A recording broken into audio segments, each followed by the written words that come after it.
जय माँ पीताम्बरा, जय श्री महाकाल। सनातन धर्म प्रेमी भक्तजनों, आज आप माँ भगवती श्री ब्रह्मास्त्र महाविद्या के दिव्य दर्शन कर पा रहे हैं जिला सिवनी मध्य प्रदेश से। भक्तजनों, आज का हमारा विषय है दीपावली महापर्व।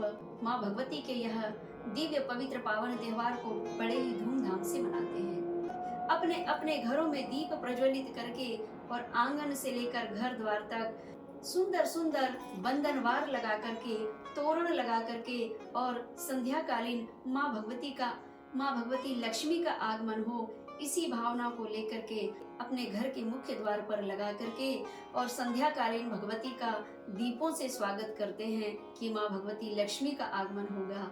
इसी विषय पर मैं आप सभी सनातन धर्म प्रेमी भक्तजनों से कहना चाहूंगी।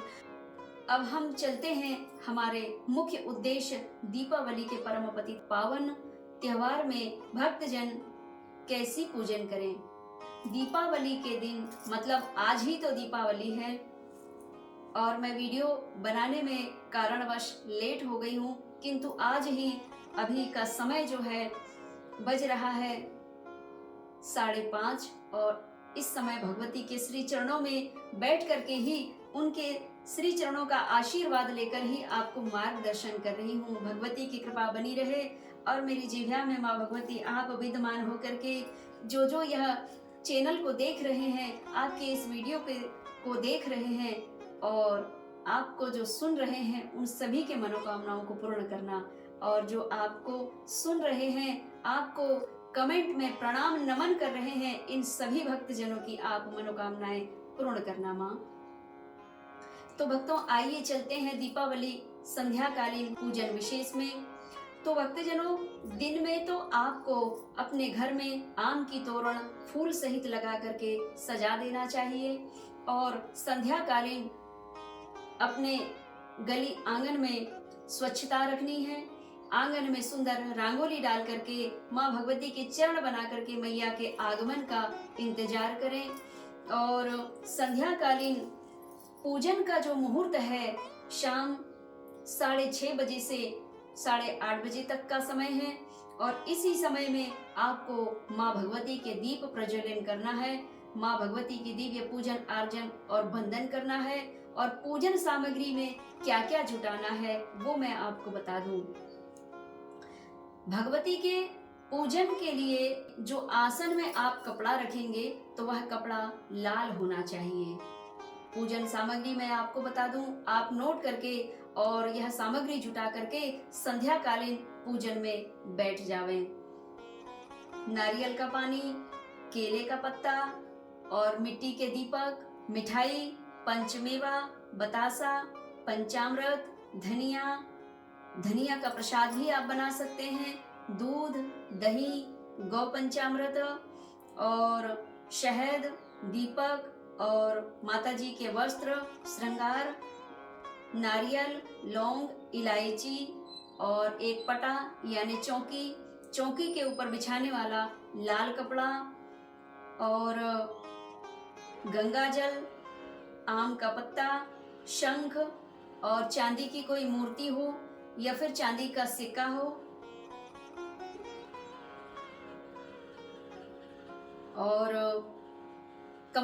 कमल गट्टे की माला। अगर कमल गट्टा ना भी मिले तो आप मखाने की लाई भी माँ भगवती को अर्पित कर सकते हैं। मखाने के लाई से बनी माला भी माँ भगवती लक्ष्मी को आप अर्पित कर सकते हैं।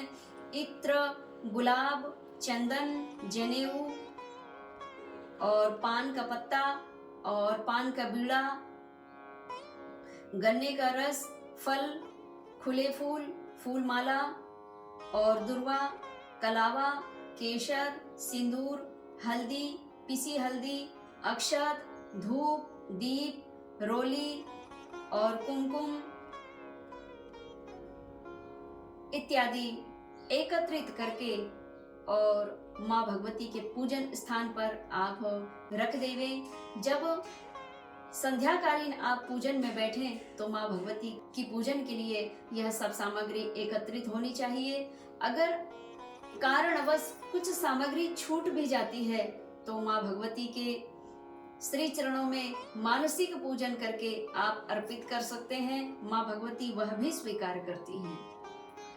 एक बात और बताना चाहूँ, अगर आपके घर में पूजन स्थान ना हो या नया घर बना है या आपने पूजन स्थान नहीं भी बनाया है, तो ऐसे भक्तों से कहना चाहूंगी कि भक्तजनों, पूरे घर का कोण, चारों कोण आप नाप लें और जहाँ ईशान आता हो तो ईशान कोण में थोड़ी सी जगह को सुंदर गोबर से लीप लें, या फिर गोबर ना मिल पाए तो शुद्ध शुद्ध गंगा जल से वहाँ थोड़ा साफ कर लें और फिर वहाँ हल्दी से अष्टदल कमल बनावें।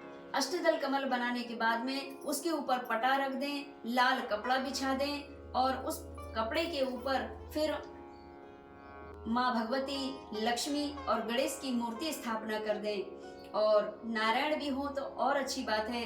वैसे लक्ष्मी और गणेश की इस दिन विशेष पूजा होती है, लेकिन फिर भी आपको नारायण का ध्यान करना ही है।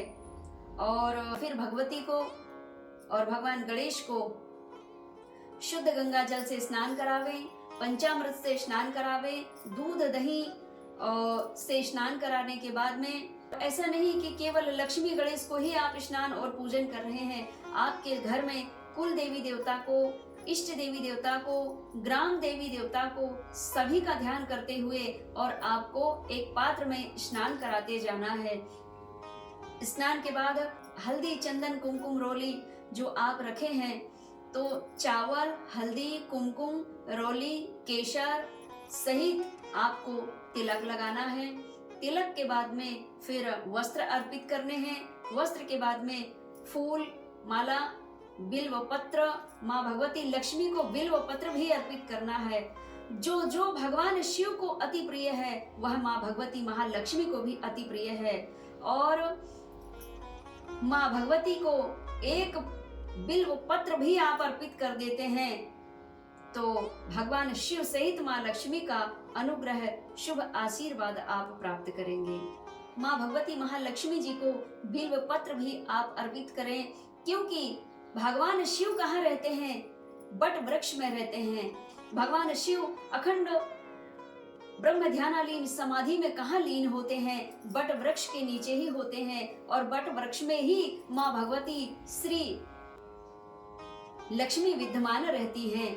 इसीलिए बट वृक्ष में दीपावली के दिन एक सुंदर घी का दीपक जला करके और भगवान शिव सहित माँ भगवती लक्ष्मी को प्रणाम करते हुए वहाँ आत्म ज्योति स्वरूप दीपक को प्रज्वलित कर दें। माँ लक्ष्मी की कृपा आपको प्राप्त होगी। पूजन में माँ भगवती को कमल पुष्प अति प्रिय है। भगवान शिव को भी कमल पुष्प चढ़ाएं और घर में जितने भी देवी देवता हैं इन सभी का आवाहन करके और सभी को मंत्र, पुष्पांजलि, पुष्प अर्पित करें। और साथ में श्रृंगार, नैवेद्य इत्यादि अर्पित करने के बाद में संपूर्ण सामग्री आप भगवती महालक्ष्मी और गणेश को अर्पित कर दें। उसके बाद में फिर 11 या 21 या अनंत दीपक जला करके, अनेक दीपक जला करके माँ भगवती की आरती करें। भगवान शिव जी की भी आरती करें, महालक्ष्मी की भी आरती करें, भगवान गणेश की भी आरती करें। इसके बाद कर्पूर गौरम करुणावतारम संसार सारम भुजगेंद्रहारम, यह वंदन करके भगवान शिव की आरती उतारें। कर्पूर से भगवान शिव की आरती उतारें और इसके बाद में माँ भगवती महालक्ष्मी का दिव्य पूजन, आरती बंदन करें। आरती होने के बाद में वह एक एक दीपक को उठा करके अपने इष्ट सभी देवी देवताओं के स्थान पे रखना है। पहला दीपक लक्ष्मी गणेश के समक्ष रखना है, दूसरा दीपक भगवान शिव के समक्ष रखना है, तीसरा दीपक आपको अपने कुल देवी देवता के स्थान पर रखना है, चौथा दीपक अपने इष्ट देवी देवता के नाम से रखना है जो गुरु मंत्र में आपको मिला है, और पांचवा दीपक आपको ग्राम देवी यानी शीतला मैया के नाम से रखना है, क्योंकि संपूर्ण ग्राम की रक्षा करने, संपूर्ण गांव की रक्षा करने वाली माँ भगवती शीतला माता होती है, जिन्हें खेर माई, खेड़ापति भी कहा जाता है, उनके नाम से भी रखना है। और जिस देवी की आप पूजा करते हैं उनके भैरव होते हैं, तो उन भैरव के नाम से भी एक दीपक रखना है। और फिर ईशान कोण में आपको भगवान शिव के नाम से दीपक रखना है, संपूर्ण शिव परिवार के नाम से दीपक रखना है। उत्तर दिशा में कुबेर के नाम से दीपक रखना है, पश्चिम दिशा में शनि के नाम से दीपक रखना है, 9 ग्रहों के नाम से रखना है, और दक्षिण दिशा में आपको यम के नाम से दीपक रखना है। चौमुखा दीपक जला करके यमराज के नाम से आप रखें और भगवान यमराज की आपको कृपा प्राप्त होगी। इस प्रकार से पूरा आंगन में आपको अग्निकोण में, अपने भोजन कक्ष में अग्नि देवता के नाम से भी आपको दीपक रखना है, और अपनी तिजोरी में धन्वंतरी महाराज के नाम से भी आपको दीपक रखना है।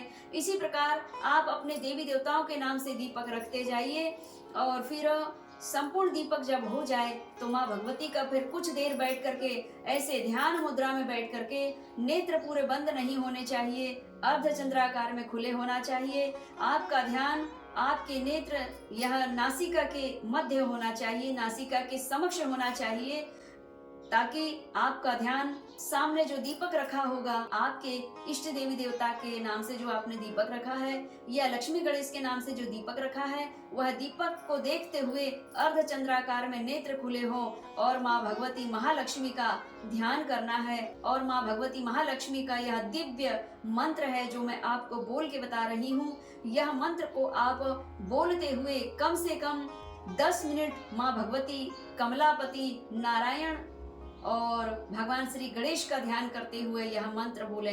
ओम श्रीं ह्रीं श्रीं कमले कमलालये प्रसीद प्रसीद श्रीं ह्रीं श्रीं महालक्ष्म्यै नमः।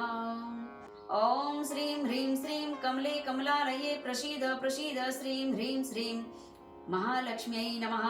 यह मंत्र को बोलते हुए कम से कम 10 मिनट व्यतीत हो जाना चाहिए, कम से कम भी। और अगर यह मंत्र आपको बोलते नहीं बन पा रहा है तो फिर ध्यान मुद्रा में बैठ करके अपनी रीढ़ की हड्डी को सीधा करके और केवल यह छोटा मंत्र ही बोले, माँ भगवती महालक्ष्मी की कृपा आपके जीवन में तब भी होगी। ओम श्रीं श्रीये नमः। ओम श्रीं श्रीये नमः। ओम श्रीं श्रीये नमः। इस मंत्र का उच्चारण करके भगवती का नाम जप कर लेवे, और फिर इसके बाद में माँ भगवती को प्रणाम नमन करते हुए अपनी आसन को प्रणाम करते हुए और भगवती का पूजन संपन्न करें।